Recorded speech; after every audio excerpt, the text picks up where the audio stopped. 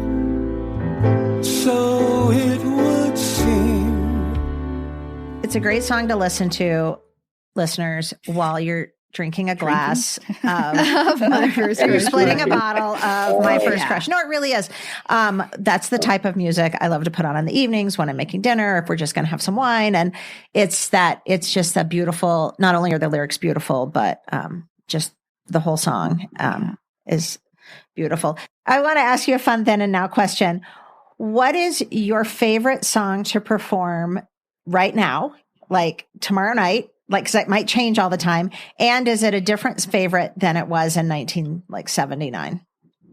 Yes and no. It changes night to night. Yeah. Because it's like you're sort of riding the wave emotionally with the audience. And kind of where they are is, the power of a particular moment is going to land on them.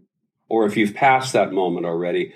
So this will have more power. Or I'm in a different place emotionally. Like, also, it depends. Like when my wife is in the house, like I just added a new song 2 nights ago to the show that I'd never done. Darn. I mean, yay, but darn. Oh, what is it? What did you add? What did you add?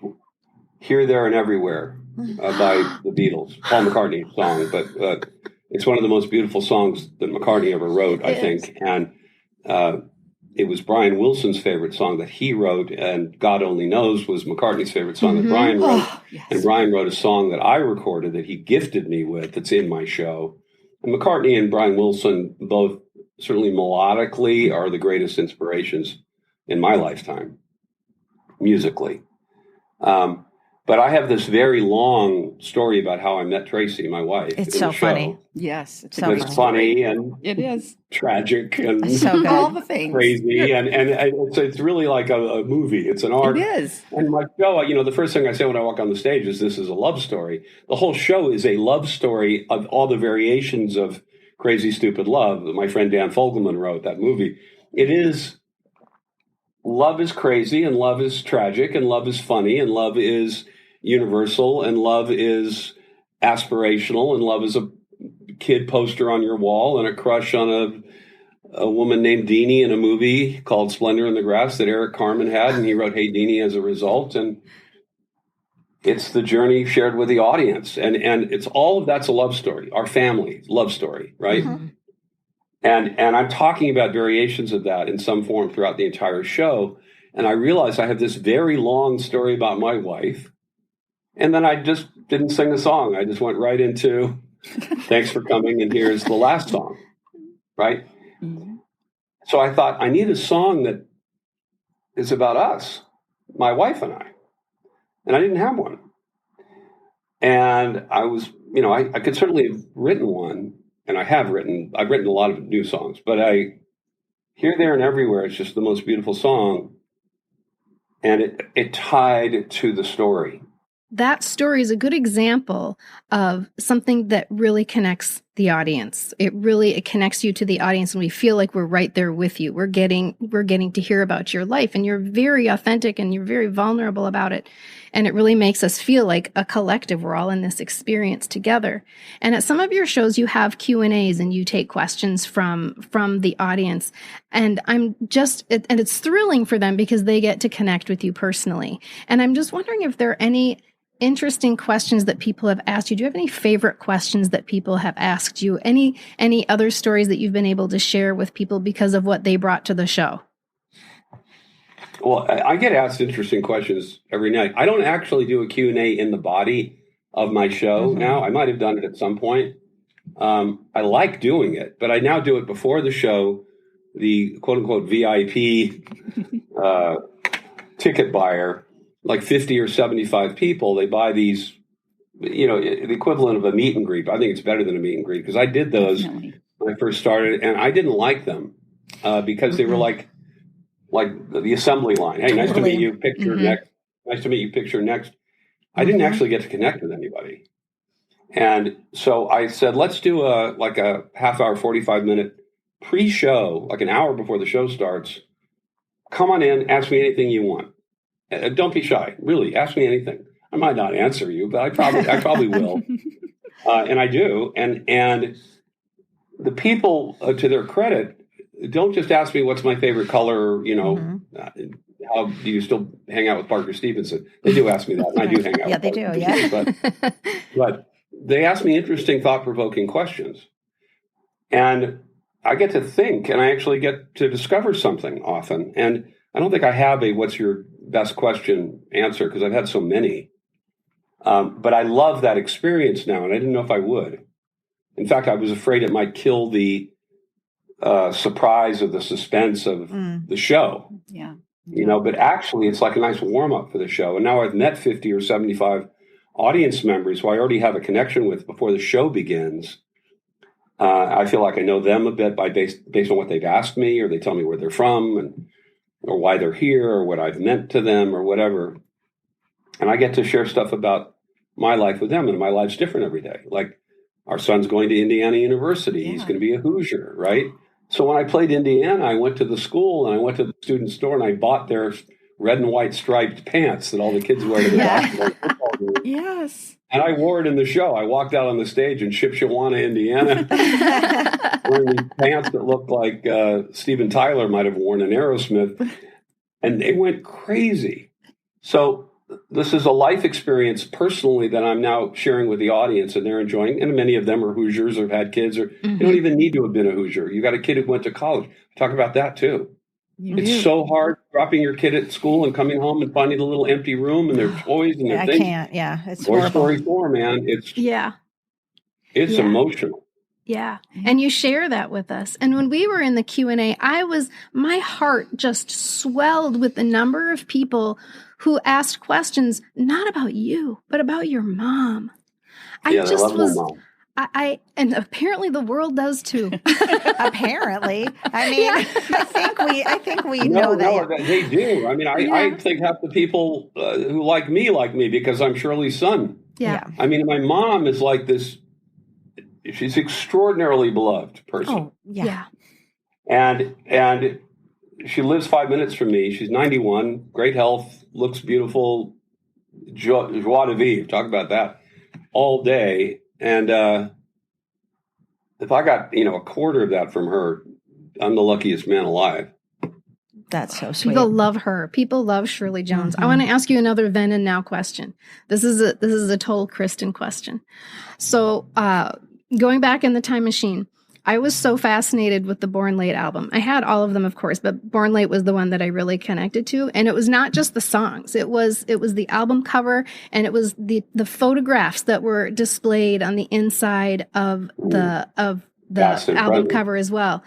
And if I think about it now, that Born Late album had a very then and now theme to it. When I think about all the photographs, and maybe I have to describe it. Maybe you don't remember. But I remember everything. I'm the one who curated that album cover. Oh, that's what I'm wondering. Okay, tell me about the pictures. Tell me about the theme Born Late. Why is it called Born Late? And what do those photographs mean to you? Why did you choose those? They all meant something thematically and personally. There's a young woman, beautiful young woman, holding up a table tennis racket, one of the photographs. That's Ruth Ahrens, who was our family's manager. She managed my mother and father, then David, then me. And she was like an aunt to me growing up.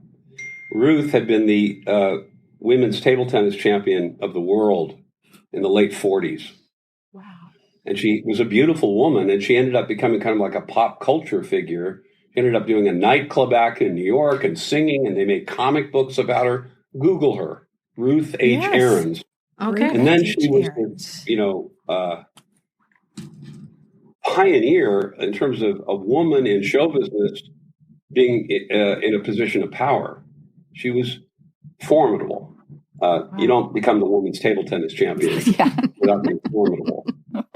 And I wouldn't be here without her. So she's on the album cover.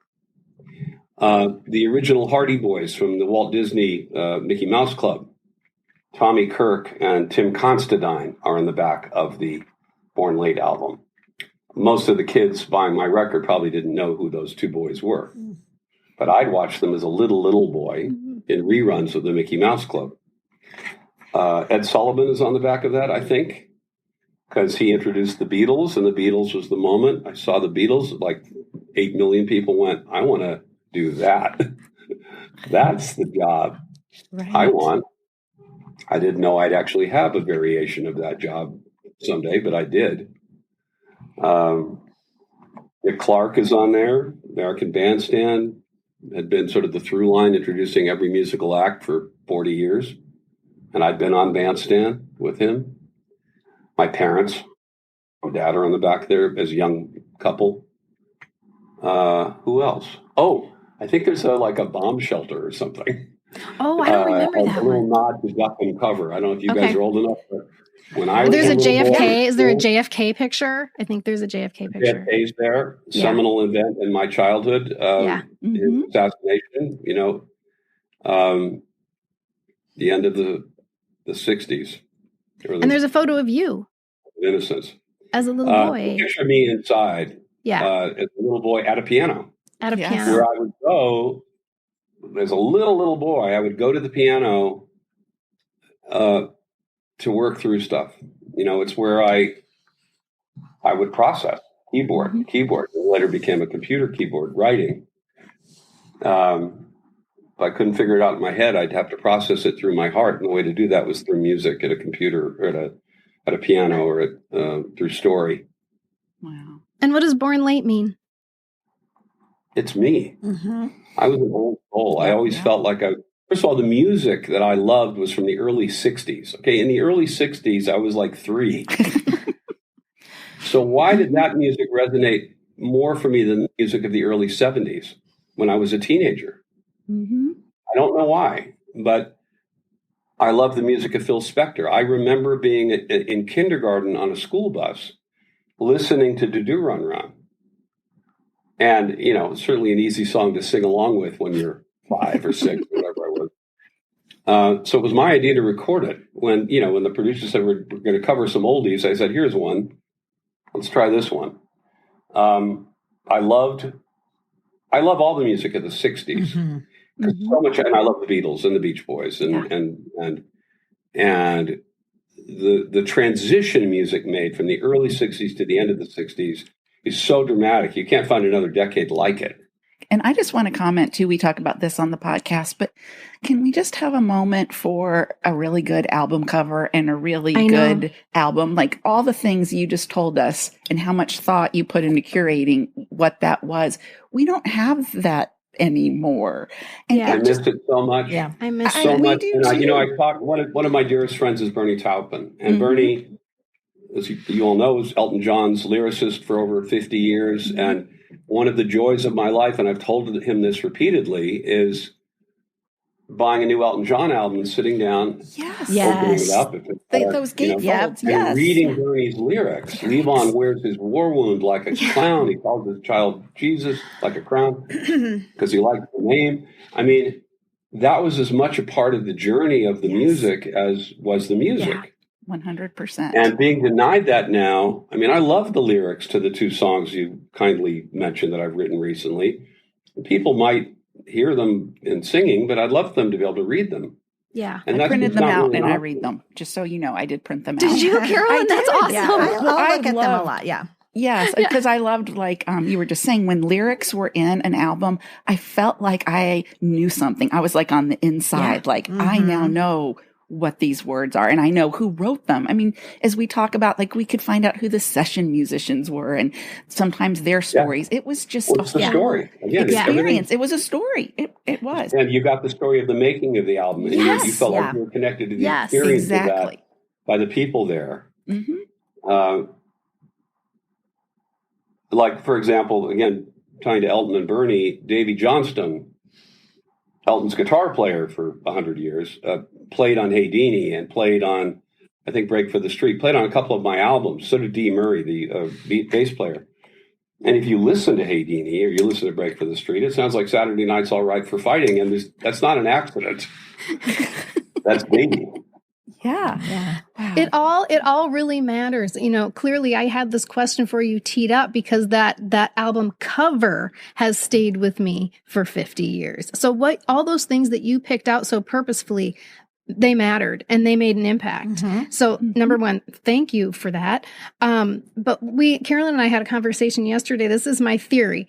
I feel like the explosion of anxiety in our children is partially caused by the fact that they don't have these tangible items to ground them. If they had an album to touch and hold and turn over and put on the turntable, I just feel like that could ground them and they wouldn't feel so unmoored. And all of their music is in that little rectangle you just held up, your phone, and they have nothing to hold on to. That's my theory. But it's everything too. It's a magazine to turn the pages. And it's not, thankfully our kids are old enough that I feel like they still, they got that, they still have it. But we're talking about the kids today. Yeah. It's all on the cloud. Yeah. Right. That's what we were talking about. They can't hold it. But I know that I missed, look, I have a jukebox. We have a jukebox in our living room that's filled with all of the 45s. That I owned when I was 12, 13, 14. Your 45s. That I bought. Oh my God. I would take my allowance. We lived about a mile from Tower Records, and I would take my allowance on a weekend. I'd walk to Tower Records, and I'd buy these 45 singles for 88 cents. And my mom, when she was doing the Partridge Family, her first season, they gave her a tabletop jukebox, small one. And she didn't need a jukebox, so she gave it to me. So I had from like 12 to 15, 16, I would just fill that jukebox with these records I buy every weekend. And one of the first ones I bought was Your Song by this new guy named Elton John. And then my parents went to see Elton at the Troubadour when he first came to America. And then, like my father was prone to do, he invited Elton and Bernie back to the house afterwards. Yeah, as you do. Elton and Bernie. Right. Elton was like 23 and Bernie's like 21 and I'm 10, 11. And I've known Bernie ever since. It's so but great. I said to him, hey, I got your record. It's like, what are my parents going to see these pop stars for? They're Broadway people.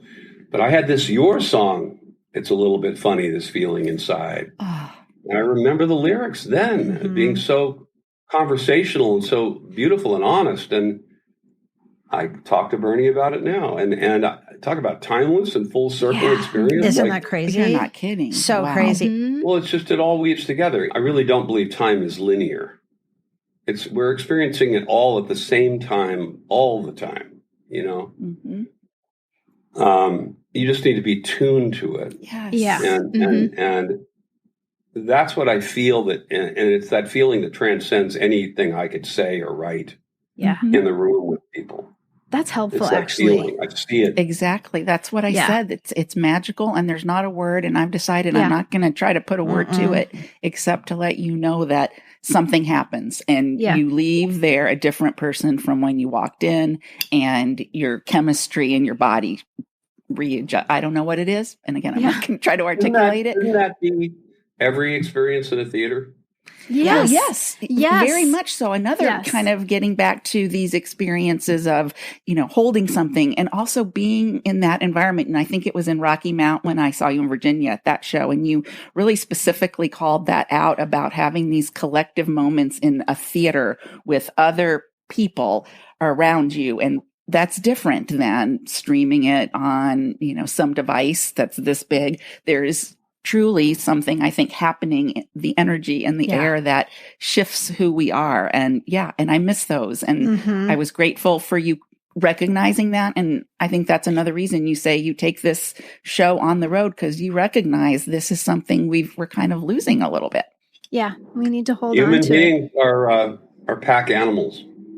We're not supposed to be alone for long. Yeah. And the isolation created by technology and created by the businesses that would benefit from our being isolated is what we have to be wary of. But I tell you what, is like listeners going to the road to us, going to the show and when you talk about a collective experience, when everybody is standing up and, we're scream singing, that's rock and roll, or we're scream singing, Hey Deanie, there's nothing like it. I mean, it's the biggest dopamine hit you get, right? It is. But that's the collective experience because we're also honoring, it's really cool to go to a show where you get to honor your 8-year-old self, 12-year-old self, whatever, and your 56-year-old self or however old you are.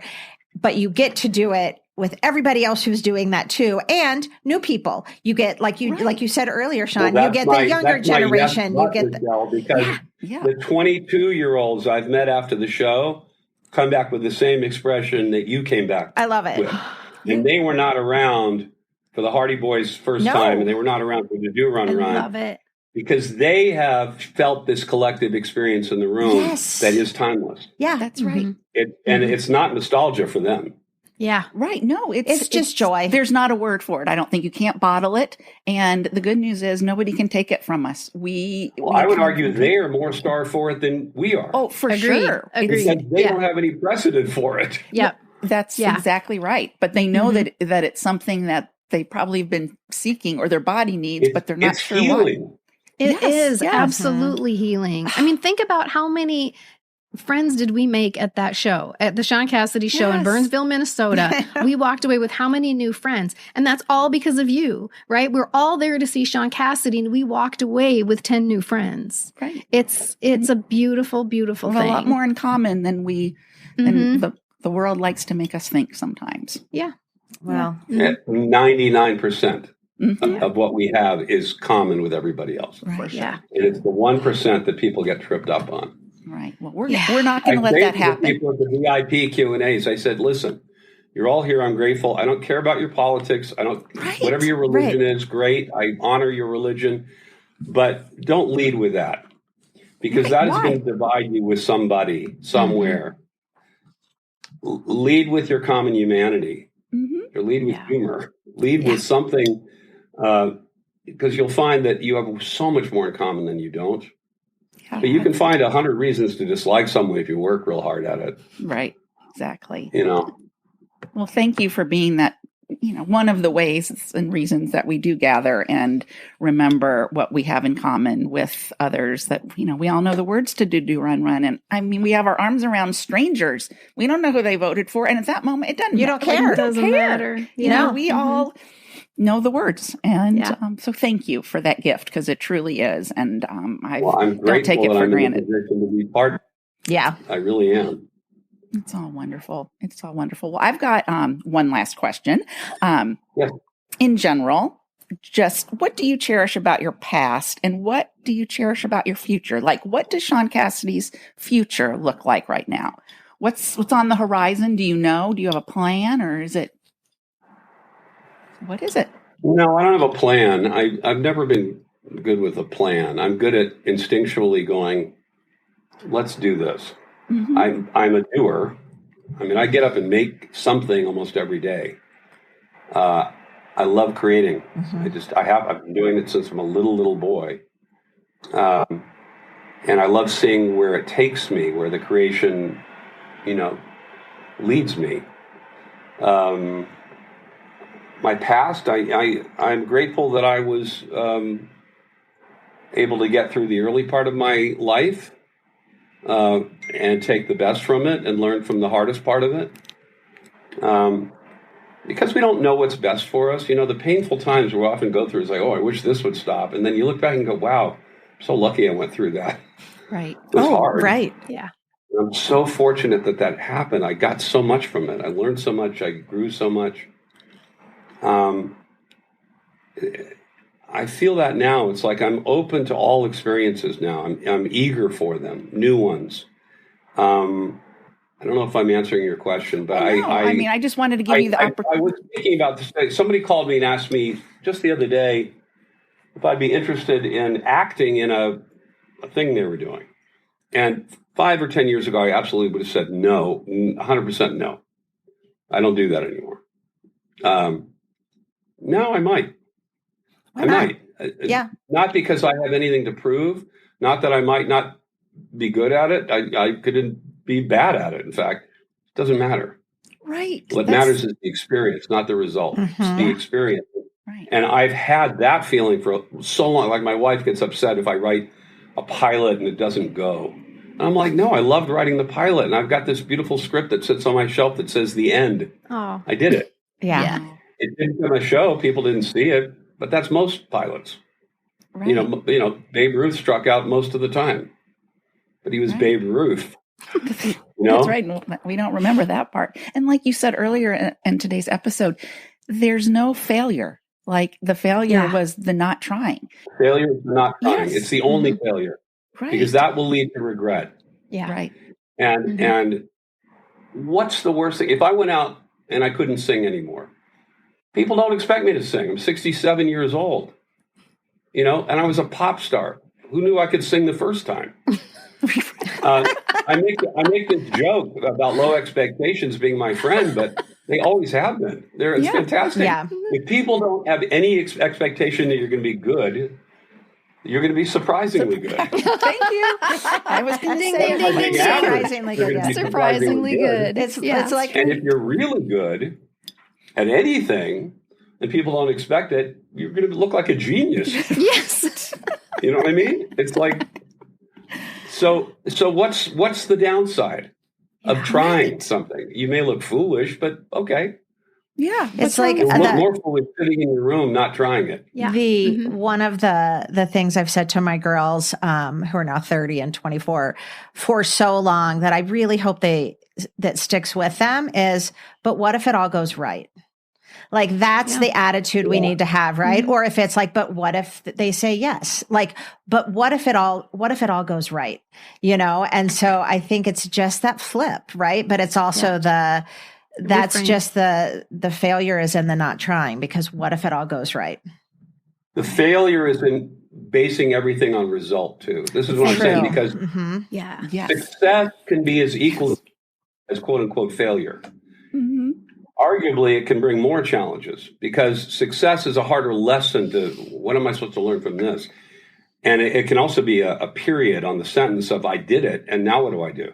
Mm-hmm. Mm-hmm. So I would say it all has to be about process, the journey, not the destination. Yep. It has to be about, am I having fun today? I'm loving talking to you guys, right? Mm-hmm. It's been an illuminating conversation for me. You ask me smart questions. I come up with answers I hadn't thought about. Oh, that's how I feel about that. I go and teach classes at film schools, and I teach classes. I go and speak. And the kids will ask me questions that I hadn't thought about in forever. And just coming up with the answer, I relearn something or I rediscover something. Mm-hmm. I come away as illuminated, hopefully, as the kids are. And that's how I feel about doing this. You guys are really good at what you're doing. You're asking really good questions. I get to have a great experience with you. Hopefully people watching it enjoy it and have fun, take something away from it that's beneficial for them. It's all good. Yeah. It really If you have 10,000 people watch or one person watch, I can't control that. Well, that's just what Kristen and I said. Your biggest podcast ever, or it's sort of number 427. Yeah. Right. I'm good either way. Right. It's how we define success. I was about to say that too. Yeah. First of all, thank you very much for saying that. That's very kind of you. And two, we're over 5 years now into this podcast, and we all three really feel that is how we measure our success, is not about the end result. It's not about, do we have, X amount of sponsors? Yes, it would be nice if we, made some money or had sponsors, but it has, from day one, has been about the process of this and been about the enjoyment of it and been about the connection with our listeners and our followers on social media who, are just finding a lot of joy in these memories. I really appreciate that you can see that with what we're doing, because it's been really important to us. I feel it, by the way. And that's one of the reasons I wanted to do your show again. And well, thank you. You don't know what gifts are coming. Because again, we write the script for ourselves. Like, if I do this, maybe this will happen and that will be a success. We don't know who you're going to meet along the way, that you end up being taken down a road you didn't anticipate. Right. And we don't know what's best for us. No. We just don't know, So experience, go out and experience, see what happens. Yeah. I feel like this episode should be called Lessons from Shaun Cassidy. Okay. Right. No. Here's my great parting lesson. I don't know anything. Okay, never mind. It's going to be called Shaun Cassidy Doesn't Know Anything. Yeah. That's our 262. That's our clickbait. Right? I have to say that. Shaun Cassidy admits he knows nothing. He's a fraud. And then we'll get people to click on it. Yes, excellent idea. But this is why we love, it's the it works both ways. We love having you on because we learn something from you. The first time it was about, oh my God, it's Shaun Cassidy. But what we learned in that first interview was that, oh my God, this guy has lessons for us. We need to listen to the words coming out of his mouth. And so the eagerness, the reason that we're so excited this time around is a different reason from the first time around. For and sure. Just, thank you. Thank you for coming on. Thank you for being with us. Thank you for sharing your thoughts with us. I literally love every word that comes out of your mouth. You're welcome, Grasshopper. It's so, I appreciate you all, and I appreciate your audience, and just stay teachable. That's our job here, to stay teachable.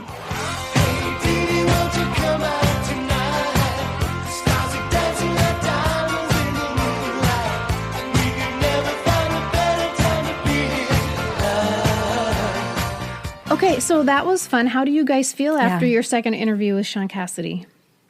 I feel Carolyn's got her face in her hands right now.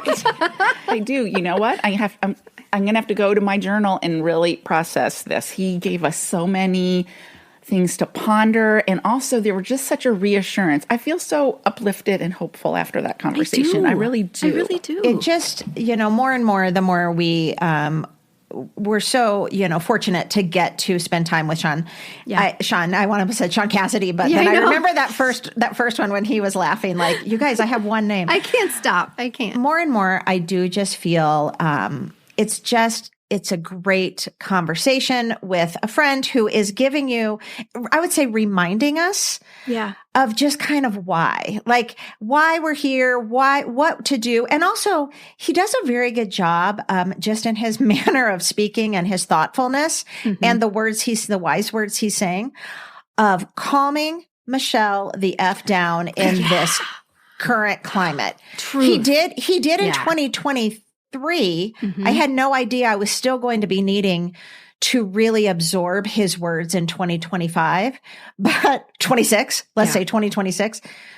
But for me, I just feel like I want to say, thank you for more than just coming. I think we did, but for more than just coming on the podcast. But thank you. Thank you for your words and for the reminder of so much. Well, and calming in more ways than one. There's that calming, but he is a very calming presence. He is, the anxiety that I'm talking about where we don't feel grounded. He's a grounding presence. He speaks deliberately. He thinks very hard about everything that he says, and his countenance in, the little square on my laptop screen is one of, we can do this, people.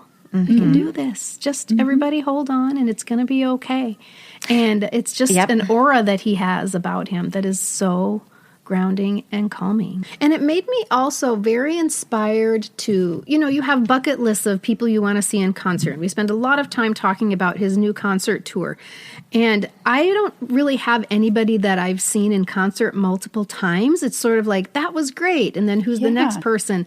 But I am now inspired that this is a concert that I will see whenever it comes near me. Or maybe I have to get on a plane to go see it, because it is this sort of connection of our experiences in one big room, sharing stories with this man with such a calming presence, with this music that we all loved when we were growing up. This is a concert I'm going to go to again and again and again.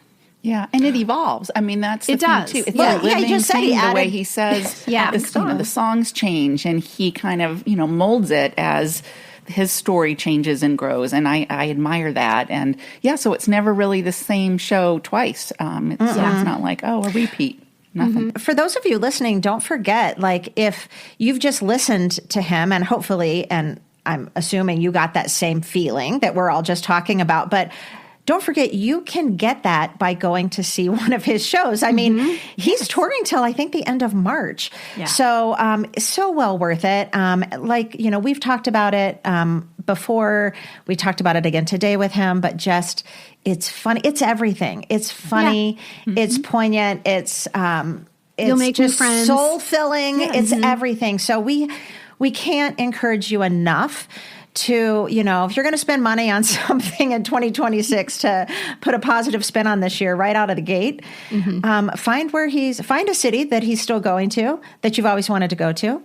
Hop on a plane. you can. If you can, go see him. And we'll put a link to his shows in our show notes and in our weekly reader, so you can click right on those and see where he is and how to get tickets and all that good stuff. And here's my suggestion to all of you before we sign off. Grab a pen and grab a notebook and jot down some of the things you learned from Shaun Cassidy today. Is there anything that you'd like to incorporate into your day to make it a little bit lighter, to make this world a better place? Thank you for listening today, and we will see you all next time. And before we go, we want to say a sincere thank you to our Patreon members. Your support truly means the world to us. You help keep this show alive, you believe in what we're doing, and you're part of this community in a way that feels a lot like the old days, sharing stories, memories, and moments that shaped us. We're so grateful you're on this ride with us, and from the bottom of our hearts, we thank you. Today, we're giving a special shout out to these patrons. Tony. Hi, Tony. Jennifer, Karen, Cynthia, Nancy, Erin, Marcia, Michelle, Dana, Mary Beth, Kim, Lisa, Donovan, and MP. In the meantime, let's all raise our glasses for a toast, courtesy of the cast of Three's Company. To good times. To do Ron Ron. Happy days. To Little House on the Prairie. Cheers, everybody. Cheers. Hi, listeners. Are you a small business owner, an author, an artist, or have something worthy to promote? If so, we have an exciting new opportunity for you. The chance to promote your product on the podcast and in our social media. Just like PBS, our episodes will soon be sponsored by you, with fun ads, read by us, placed in our extensive catalog of episodes and on our engaging social media platforms for a period of time determined by the package you select. For more information about the 3 types of ad campaigns available, contact us at hello@poppreservationists.com or look for a link in the show notes of this episode. This is a great opportunity to reach a lot of ears and eyes of fellow Gen Xers and an easy way to have us help you keep on truckin'. Hello, listeners. Before we begin, we have some important information for you.